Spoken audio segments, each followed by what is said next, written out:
बिस्मिल्लाहिर्रहमानिर्रहीम। मैं हूं मलिक सुफ़ियान और हम केमिस्ट्री मूवमेंट चैनल पर डिस्कस कर रहे हैं। ऑर्गेनिक केमिस्ट्री का चैप्टर है स्पेक्ट्रोस्कोपी और एनएमआर की हम एक वीडियो हम लोग इससे रिलेटेड हम डिस्कस कर चुके हैं बेसिक कॉन्सेप्ट्स के हवाले से। ये हमारी सेकंड वीडियो है, इसमें हम कुछ मज़ीद बातें डिस्कस करेंगे जिससे हमें एनएमआर का जो बेसिक कॉन्सेप्ट है, बेसिक आइडिया है या उसकी जो टर्मिनोलॉजीज़ यूज़ की जाती हैं वो हमें क्लियर हो जाएगी। तो नेक्स्ट फिर जो हमारे पास इसकी मज़ीद डिटेल होगी वो हमें समझना क्या हो जाएगा, आसान हो जाएगा। तो जैसा कि आपको मालूम है कि हमने डिस्कस किया था कि कोई भी इलेक्ट्रॉन है या न्यूक्लियस है, दोनों अपने स्पिनिंग करते हैं, अपने एक्सिस के गिर्द मूव करते हैं क्लॉकवाइज या एंटी क्लॉकवाइज। फिर आपको बताया था कि अगर कोई इलेक्ट्रॉन या न्यूक्लियस जो मूव कर रहा है अपनी स्पिनिंग में तो वो मैग्नेटिक फील्ड प्रोड्यूस करता है। अगर वो मूव कर रहा है इस तरह से, ठीक है, तो उस क्लॉकवाइज मूव कर रहा है तो नॉर्थ जो होगा वो उसकी नॉर्थ पोल उसकी इस तरफ होगी और साउथ पोल उसकी डाउनवर्ड उसकी डायरेक्शन होगी। इलेक्ट्रॉन की क्या है जी, उसका उल्ट होती है, जिसकी वजह से ये दोनों क्या होते हैं, एक दूसरे को अटैक करते हैं। नॉर्थ साउथ को अटैक करता है और साउथ नॉर्थ को अटैक करता है। फिर हमने बताया था कि जो भी चीज़ मूव करती है उनका कोई ना कोई एंगुलर मोमेंटम होता है। एंगुलर मोमेंटम के लिए बताया था आई इंटू आई प्लस 1 एच ओवर 2 पाई। आई हमारे पास क्या है जी, स्पिन क्वांटम नंबर है, और एम आई हम रिप्रेजेंट करते हैं मैग्नेटिक क्वांटम नंबर को। हम इसमें फाइंड आउट करते हैं कि कोई भी चीज़ अगर स्पिनिंग कर रही है तो वो कितनी तरह की ओरिएंटेशन दे सकती है, कितने एक्सिस पे मूव कर सकती है। तो ओरिएंटेशन फाइंड आउट करने के लिए हम मैग्नेटिक क्वांटम नंबर को देखते हैं। तो इसके लिए हम टर्म यूज़ करते हैं स्पिन मल्टीप्लिसिटी को। स्पिन मल्टीप्लिसिटी कहते हैं number of possible orientation of nuclear spin. कोई भी अगर न्यूक्लियस है किसी भी एटम का तो वो कितनी तरह की ओरिएंटेशन दे सकता है, ये डिपेंड करता है उसके स्पिन क्वांटम नंबर के ऊपर। हम फार्मूला उसके लिए हम यूज़ करते हैं 2I+1। अगर हम इलेक्ट्रॉन के निकालना चाहें तो उसके लिए 2S+1 हो जाएगा। अब सपोज कर लेते हैं आई हमारे पास जो कि स्पिन क्वांटम नंबर है, अगर हमारे पास ये 1 हो, अगर हम इसकी हाफ़ वैल्यू लेते हैं या 1 लेते हैं, अगर हम इसकी हाफ़ वैल्यू लेंगे तो हमारे पास ये दो तरह की ओरिएंटेशन शो होगी, यानी कि प्लस हाफ़ और नेगेटिव हाफ़। इसको हम इस तरह से कर सकते हैं 2 मल्टीप्लाई बाय, अगर हम हाफ़ लेते हैं तो इसकी वैल्यू पुट कर लेंगे 1/2, 2 से कट हो जाएगा, 1 + 1 क्या हो जाएगा 2। तो ये 2 तरह की ओरिएंटेशन शो करेगा, प्लस एंड नेगेटिव। अगर हम 1 लेते हैं तो ये हमारे पास इसकी यहाँ पर 2 आ जाएगा, तो वैल्यू हमारे पास 3 आ जाएगी। तो ये +1, 0 और -1 इस तरह की ओरिएंटेशन शो करेगा। तो हम इस तरह से मल्टीप्लिसिटी, जो स्पिन मल्टीप्लिसिटी है, उसको भी हम फाइंड आउट कर सकते हैं। हम बता सकते हैं कि नंबर ऑफ पॉसिबल ओरिएंटेशन जो है वो फलां न्यूक्लियस कितनी दे सकता है। तो आइए हम एक एग्जांपल लेते हैं। सपोज़ करते हैं हमारे पास ये एक न्यूक्लियस मौजूद है और ये हमारे पास मूव कर रहा है हमारे पास इस तरह से। इसके इर्द गिर्द क्या है जी, साउथ पोल और नॉर्थ पोल मौजूद है, ठीक है। हमारे पास ये जैसे हमने लगाया हुआ था कि नॉर्थ पोल ऊपर की तरफ और साउथ पोल नीचे की तरफ है। अगर हमारे पास ये इस तरह से स्पिनिंग कर रहा है, मूव कर रहा है और मैग्नेटिक फील्ड प्रोड्यूस कर रहा है, हम उसके इर्द गिर्द क्या ले आते हैं, एक एक्सटर्नल मैग्नेटिक फील्ड ले आते हैं जिसका साउथ पोल इस तरफ है और नॉर्थ पोल इस तरफ है। और आपको मालूम है मैग्नेटिक फील्ड जो है वो मूव करती है, मैग्नेटिक फोर्सेस ऑफ अट्रैक्शन जो मूव करती हैं north pole to south pole की तरफ, तो ये इस तरफ मूव कर रही हैं। तो देखा जाएगा कि कुछ देर के बाद जो न्यूक्लियस है वो अपने आप को क्या कर लेगा, अलाइन कर लेगा। उसका ये जो अब न्यूक्लियर की जो स्पिनिंग होगी वो थोड़ी सी चेंज हो जाएगी, उसकी जो ओरिएंटेशन होगी वो फिर अब इस तरह से मूव होगी, जैसे मैंने एरो बनाया हुआ है, यानी कि आप इसको कर सकते हैं इस तरह से वो क्या करेगा, मूव करेगा ऐसे, ठीक है। तो यानी कि नॉर्थ पोल जो है वो साउथ पोल के सामने आ जाएगा और इसका साउथ पोल नॉर्थ पोल के सामने आ जाएगा। तो ये अलाइंड हो जाएंगे। जब ये अलाइंड होंगे तो उसकी एनर्जी क्या हो जाएगी, डिक्रीज़ हो जाएगी, ठीक है। हम मैग्नेटिक फील्ड जो इसके ऊपर अप्लाई करेंगे वो हम करते हैं मैग्नेटिक फील्ड H0 में, इसकी जिसका यूनिट हम गॉस वगैरह हम यूज़ करते हैं।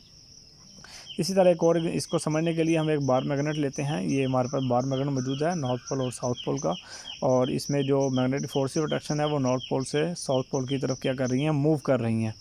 अगर हम उसके इर्द गिर्द एक मैग्नेट ले आते हैं नॉर्थ पोल साउथ पोल का, एक इधर मैग्नेट ले आते हैं, एक इधर मैग्नेट ले आते हैं, तो आप देखेंगे कि कुछ देर के बाद इसका नॉर्थ पोल जो साउथ पोल की तरफ अट्रैक्ट होना शुरू हो जाएगा और इसका साउथ पोल नॉर्थ पोल की तरफ अट्रैक्ट होना। कुछ देर के बाद ये क्या होगा, ओरिएंट हो जाएगा, अलाइंड हो जाएगा। इसका नॉर्थ पोल साउथ पोल के सामने आ जाएगा और इसका साउथ पोल नॉर्थ पोल के सामने आ जाएगा। तो इसकी ओरिएंटेशन होगी, अलाइंड हो जाएंगे और इनकी जो पोटेंशियल एनर्जी है, जो एनर्जी है वो क्या हो जाएगी, डिक्रीज़ हो जाएगी। इसको समझने के लिए हम एक ग्राफ सा बना लेते हैं जिसमें हमारे पास ये फ्री न्यूक्लियस मौजूद है, ये एनर्जी है हमारे पास इंक्रीजिंग और डिक्रीजिंग ऑर्डर में। आपको मालूम है एनर्जी ज़्यादा भी होती है और डिक्रीज़ भी होती है। फ्री न्यूक्लियस है, अगर आपके पास वो अलाइन नहीं है, वो मूव कर रहा है नॉर्थ पोल साउथ पोल की तरफ, तो हमारे पास इस तरह से होगी। जब वो अलाइंड हो जाएगा, जैसे यहाँ पर अलाइंड हो चुका है, तो ये क्या हो जाएगा, इसकी एनर्जी डिक्रीज़ हो जाएगी। ठीक है, अगर हम यहाँ पर सपोज़ करते हैं कि हमारे पास ये एक न्यूक्लियस मौजूद है, एक सैंपल मौजूद है, ये हम सैंपल ले लेते हैं। उन सैंपल पे हम कोई रेडिएशन वगैरह जो कि NMR की रेडियो वेव्स होंगी उसको हम इसके ऊपर फॉल करते हैं।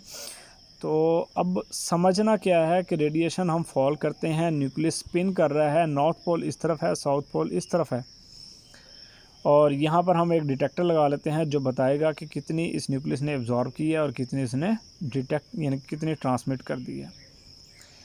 अब ये नॉर्थ पोल इस तरफ है, साउथ पोल इस तरफ है।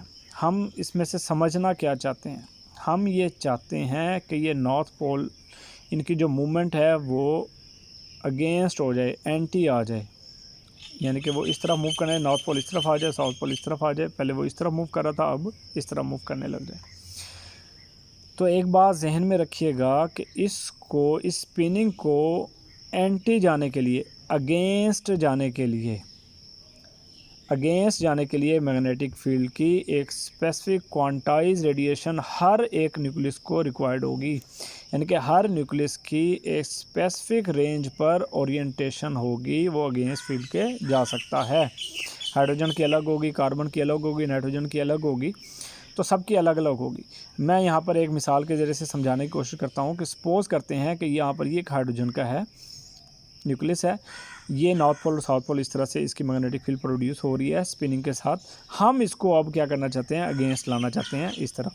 जैसे ये मैंने यहाँ पर बनाया कि ये नॉर्थ पोल इस तरफ आ जाए, साउथ पोल इस तरफ आ जाए, ये इस तरह से मूव करना शुरू कर दे। उसके लिए सपोज़ करते हैं कि हम इसके ऊपर 100, 200, 250 हम इसके ऊपर रेडिएशन जॉल्स की फेंकते रहते हैं, इसके ऊपर हम फॉल करवाते हैं, तो वो सब के सब क्या करता है, ट्रांसमिट कर देता है, एब्जॉर्ब नहीं करता। यहाँ डिटेक्टर पर 100% हमें ट्रांसमिशन शो होती है। लेकिन एक वक्त आएगा कि 300 के ऊपर वो सारी की सारी क्या करता है, एब्जॉर्ब कर लेगा, और एब्जॉर्ब करके क्या हो जाएगा, ओरिएंट हो जाएगा।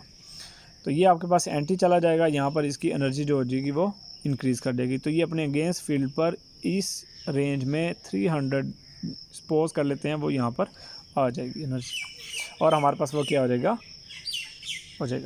चेंज हो जाएगा, अगेंस्ट आ जाएगी, और एनर्जी उसकी क्या हो जाएगी, पोटेंशियल एनर्जी इंक्रीज़ कर जाएगी।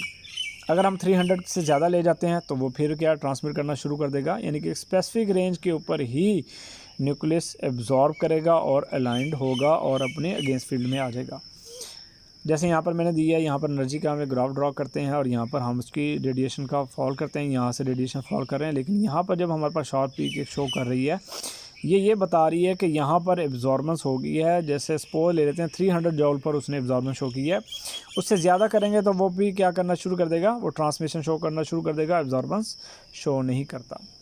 तो न्यूक्लियर मैग्नेटिक रेजोनेंस स्पेक्ट्रोस्कोपी भी एक एब्जॉर्बेंस स्पेक्ट्रोस्कोपी है, जिसमें हम रेडिएशन फॉल करवाते हैं और एक ख़ास रेंज के ऊपर एक कोई भी न्यूक्लियस, हर एक की न्यूक्लियस की स्पेसिफिक रेंज है, वो उसको एब्जॉर्ब करके क्या करेगा, उस मैग्नेटिक फील्ड के अगेंस्ट आता है। इसी को हम लोग नाम देते हैं न्यूक्लियर मैग्नेटिक रेजोनेंस। तो ये है हमारे पास NMR, ये है इसका बेसिक कॉन्सेप्ट, बेसिक आइडिया। उम्मीद है आपको कॉन्सेप्ट समझ आ गया होगा। अगर आप किसी को कोई कन्फ्यूजन हो मुझसे डिस्कस कर लें और अपने इस तरह के नोट्स बनाए, जो मैं बोल रहा हूँ ये भी लिखें।